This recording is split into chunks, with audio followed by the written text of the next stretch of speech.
ultimately, any marketplace will develop, and this is the last influence we see, into an efficient marketplace. And so 5 years ago, the state of Illinois came to me, and the governor's head of economic development said, look, Chicago has a great history of exchanges. From back in the day to most recently, the commodity exchanges and the climate exchange, which was started in Chicago.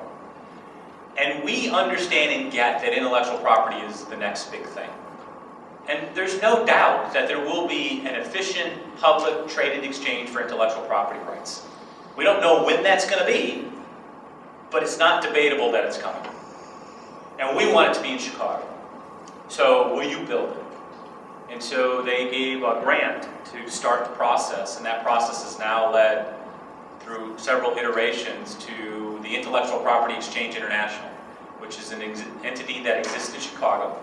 It is run by the gentleman who was the founding president and COO of the Climate Exchange. He started both the Climate Exchange in Chicago and the exchange in Europe.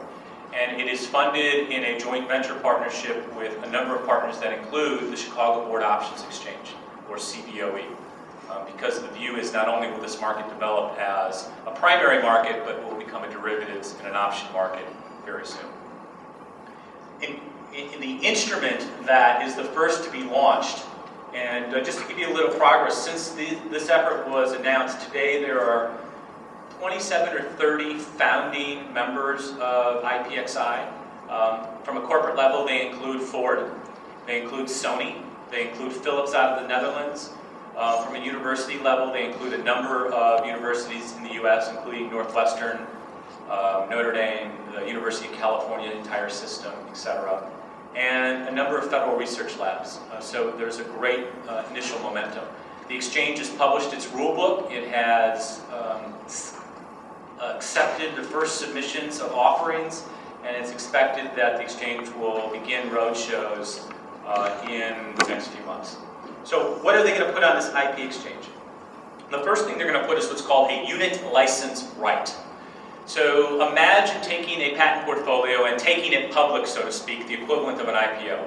This is actually the example that was conceptualized with Ford Motor Company at the beginning. So there are a few patents in this, starting with the 137 patents. They relate to a valve and an engine that lets you burn ethanol.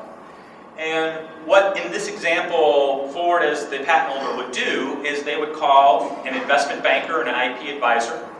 We'd love them to call Tomo, but they can call a lot of people. And together they would write a prospectus like an IPO for a stock. And what that prospectus would say is, here's the portfolio we're willing to license. Here is the demand we expect for it. In this case, they expect demand of 50 million units, each unit being a car or a truck, over the next 3 years. And for that expectation of demand, they would set forth what they want the pricing to be based upon the market. And so in this example, they're going to offer 10 million unit license rights at 50 cents. The next 10 million are going to be at 75 cents, and the last 30 million are going to be at $1 per car or truck. So Ford would now exclusively license its portfolio to IPXI. IPXI would be authorized and would offer these sub-unit license rights on the exchange. Honda can now simply call its broker, Merrill Lynch, and say, buy me 200,000 U137 at 50 cents. Those now go on Honda's balance sheet as an asset, and they are expensed when they are consumed, exactly like carbon credits. Honda can buy them, Toyota can buy them, Mercedes can buy them, but let's say BMW does not. Now there's an opportunity for any owner of those units to send the exchange a notice, or maybe the exchange will, on its own, investigate whether BMW in this example is effectively infringing. And if they are infringing, I'll spare you the details given time, but long story short is the exchange will have an enforcement mechanism no different than MPEG-LA for patents or ASCAP for music to effectively enforce against BMW to ensure the integrity of the marketplace.